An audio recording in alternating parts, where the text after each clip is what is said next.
You already know what gaslighting feels like. Someone made you question your own memory, your own perception, your own judgment, and the most disorienting part wasn't the lie. It was how certain they seemed, how confidently they delivered it, how you walked away from the conversation wondering if the problem was you. Now consider this. What if that same operation, the same psychological mechanism that made you doubt your own reality, was deployed not on one person, but on an entire civilization of 50 million people simultaneously for 40 years, and worked so completely that we are still, 2,000 years later, largely reading history through the lens it created? That is what Augustus Caesar did to Rome. And by the end of this video, you will understand exactly how he did it, and more importantly, how to recognize when the same operation is being run on you right now. Gaslighting as a clinical concept was first formally named by psychologist Jennifer Freed, who defined it as a form of psychological manipulation where the perpetrator causes the target to doubt their own memory, perception, or judgment through a sustained pattern of denial, distortion, and reality revision. The goal is not simply to deceive. Deception is tactical. Gaslighting is structural. The goal of gaslighting is to erode the target's trust in their own internal reality so completely that they become dependent on the gaslighter's version of events. Once that dependency is established, the gaslighter controls not just what the target believes, they control what the target is capable of questioning. What Augustus built in Rome was the most ambitious and successful gaslighting operation in the documented history of human civilization. Not because he was simply a liar, because he understood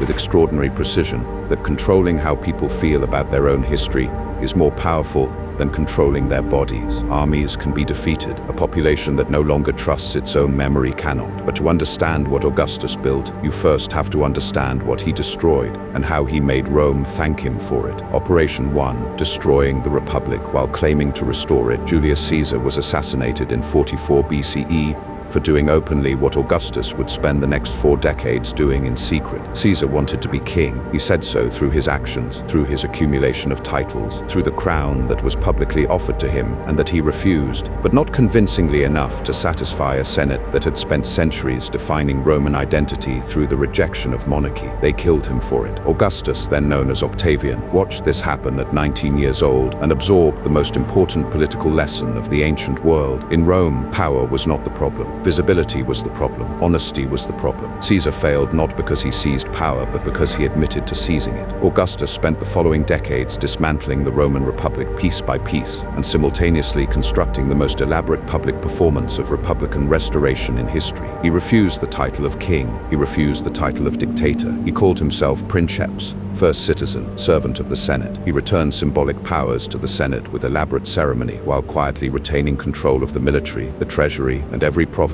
where Roman legions were stationed. He told Rome he was giving power back. He was accumulating it. He told Rome the civil wars were over. He was ensuring no rival could survive long enough to start one. He stood before the Senate in 27 BCE and announced the restoration of the Republic. The Senate, which he controlled, responded by granting him powers that no Republican official had ever held simultaneously. This is gaslighting at the institutional level, not lying about a single event, constructing an alternative reality so comprehensive that the lie becomes the official record. The historian Cassius Dio, writing a century later, noted that Augustus claimed at the end of his life that he had held no more power than any of his colleagues in any magistracy. He wrote this in his own autobiography, the Res Geste, the official account of his deeds, which was then displayed on bronze tablets throughout the empire after his death. He gaslit an empire from beyond the grave. The document was not a record of what happened. It was a final revision of reality, distributed across 50 million people who had no alternative version to compare it to. Modern historians studying the period note that we are still largely reading this era through Augustus's carefully constructed lens. His propaganda was so effective that it became accepted historical narrative. That is not just a successful lie. That is a successful reality replacement.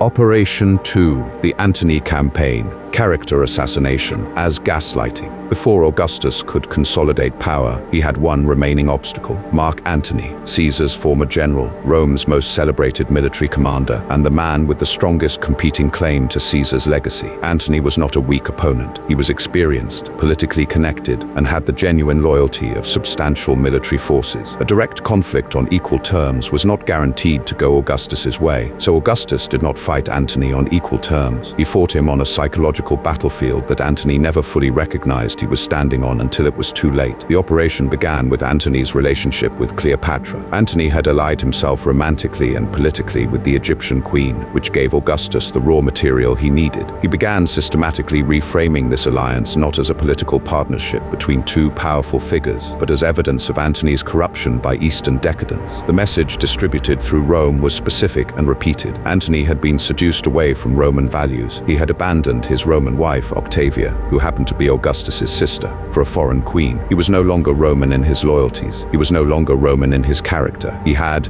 essentially, become the enemy. This is the gaslighting mechanism called DARVO: deny, attack, reverse victim, and offender. Augustus took the aggressor position in a political rivalry and reframed it until Antony appeared to be the threat to Rome and Augustus appeared to be Rome's defender. Augustus then took a step that crossed from propaganda into something far more calculated. He had Antony's will, a private legal document, illegally seized from the Vestal virgins who were holding it in sacred custody, and read its contents publicly before the Senate. The will allegedly confirmed that Antony intended to leave Roman territories to Cleopatra's children and wished to be buried in Alexandria rather than Rome. Whether the will was authentic, selectively quoted, or partially fabricated remains historically contested. What is not contested is the effect. Rome was outraged. Augustus declared war not on Antony the Roman general, which would have been civil war and constitutionally uncomfortable, but on Cleopatra the foreign queen, framing the entire conflict as Rome defending itself against Eastern aggression. Antony, by association, became a traitor rather than a rival. The framing was so complete that when Antony and Cleopatra lost the Battle of Actium and took their own lives, Rome celebrated as if a foreign threat had been neutralized. Augustus had turned a civil war into a foreign policy victory without changing a single military fact. Only the story. Operation 3, rewriting history in real time. Once Augustus held unchallenged power, the gaslighting operation expanded from the political to the cultural. He understood something that no ruler before him had operationalized at this scale, that the most durable form of control is not military occupation. It is narrative occupation. Control what a civilization believes about its own past, and you control what it believes is possible in its future. Control what it believes is possible, and you never need to use force to maintain compliance. The population will maintain it for you. Augustus commissioned the poet Virgil to write the Aeneid, an epic poem narrating the mythological origin of Rome through the Trojan hero Aeneas. The poem was constructed to position Augustus as the culmination of Rome's entire historical arc. A civilization that believed its founding was divinely ordained to produce Augustus as its ultimate leader was not a civilization that would question whether Augustus should be in charge. The poem linked Augustus directly to divine ancestry, to Rome's legendary founders, to the will of the gods themselves. Virgil, according to historical accounts, was not a devoted supporter of Augustus. He was a writer whose work was shaped, guided, and used. The Aeneid became canonical Roman history. School children learned it. Citizens quoted it. It defined how Rome understood itself, and it defined that self-understanding in terms that required Augustus to exist. When a gaslighter rewrites your personal history to make themselves essential to your story, they are running the same operation Augustus ran on an empire. The scale is different. The mechanism is identical. He went further. The Roman historian Livy was commissioned to write a comprehensive history of Rome from its founding, a project that would span 142 volumes and take decades to complete. Livy's history was not fabricated outright. It was shaped. Certain events were emphasized. Certain figures were elevated. The historical memory of Rome was curated at the moment when it was being formed into its most comprehensive and authoritative version by a writer working in an environment where Augustus held absolute power. Alternative perspectives from Egyptians, from Republicans, from Caesar's biological son Caesarion, who was quietly eliminated, were not recorded. We know that damnatio memoriae, the formal practice of erasing condemned individuals from the historical record, was used systematically. The story that survived was the story Augustus needed to survive, and because it survived, it became the truth. Operation 4, the coins, the statues, and the architecture of belief. The majority of Rome's population was illiterate. The literary propaganda, the Aeneid, Livy's histories, Augustus's own res gestae, reached educated Romans and the political class. For everyone else, Augustus built a different delivery system, one that required no literacy, one that was inescapable, one that operated on the mind below the level of conscious evaluation. Every coin circulating through the Roman economy carried Augustus's image on one side and a carefully selected message on the other. Divi Filius, son of the divine, referring to his adoptive father Julius Caesar, whose deification Augustus had engineered. The phrase was not incidental. It was a psychological anchor, repeated billions of times across every financial transaction in the empire, embedding the claim of divine legitimacy into the most routine act of daily life. You could not buy bread without handling the evidence that the man running your civilization had divine sanction to do so. You could not pay a debt without being reminded. The repetition was the mechanism. Repetition at sufficient volume and frequency does not require argument. It creates belief through accumulated familiarity. The brain stops questioning what it encounters constantly. Statues of Augustus were placed throughout the empire in configurations that sent specific messages to specific audiences. In the East, where divine rulers were a familiar concept, his portraits showed him in more godlike presentation. In the West, where Roman Republican tradition made explicit divinity politically dangerous, his portraits were more restrained. The dutiful servant, the modest leader, the same man. Two different realities constructed for two different audiences. Neither audience saw the other version. Each believed their version was the truth. This is advanced gaslighting. Not one false reality, but multiple tailored false realities, each calibrated to what its specific audience needed to believe in order to remain compliant. This is the part of Augustus's operation that translates most directly into your daily life, not the grand historical manipulation, the micro-targeted version happening in your relationships right now. Pause here for a moment. Think about someone who presents differently to different people in your life, who tells one person one version of events and another person a different version, who manages what each relationship believes about them with enough precision that confrontation between those relationships never quite happens. You are not imagining it. Augustus did this to 50 million people across 3 continents for 40 years. The person in your life doing it to a social circle of 30 is running the exact same operation at a fraction of the scale. Here is how you identify it, and here is how you defend against it. The defense: how to identify and resist a gaslighting operation. The reason gaslighting is so difficult to recognize while you are inside it is precisely the same reason it works. It targets your trust in your own perception before it targets anything else. By the time the operation is advanced enough to be obvious, the gaslighter has already damaged the instrument you would use to evaluate it, your own judgment. Rome did not wake up one morning and realize it was living under a monarchy it had been told was a republic. The replacement of reality happened incrementally over decades, through mechanisms that each seemed individually reasonable. That incremental quality is the signature of the operation. Single lies are detectable. Sustained, systematic reality replacement is not, until you know what to look for.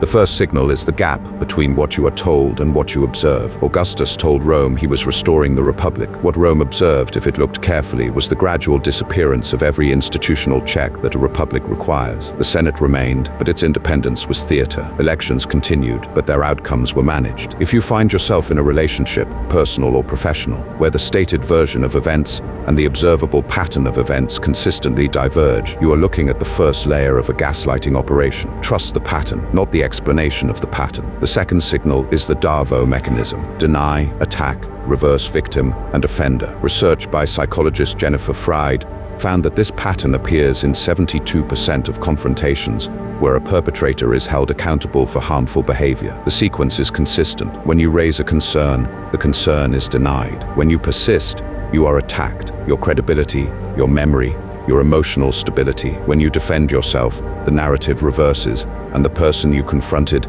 is suddenly the one who has been wronged. Augustus ran this operation on an entire civilization when he framed a civil war as foreign aggression and positioned himself as the defender rather than the aggressor. In your life, the same sequence runs in a single conversation. The structure is identical. Learn to name it the moment the reversal begins and the operation loses most of its power. The third signal is selective history. Augustus controlled the Roman record by elevating certain accounts and eliminating others. In personal gaslighting, this looks like a partner or colleague who consistently references only the version of shared history that supports their position, who remembers every instance where you were wrong and none of the instances where they were, who, when you raise a pattern, responds with a single counterexample. Selective history is not just poor memory. At consistent and convenient levels, it is architecture. It is a constructed version of the past designed to make you doubt your own. The defense that works against all 3 signals is the same discipline Marcus Aurelius wrote about in private and never intended for publication: documentation of reality as it it happens, not in response to being gaslit, before the operation has a chance to revise it. Write down what was agreed, write down what was said, write down what you observed, not obsessively,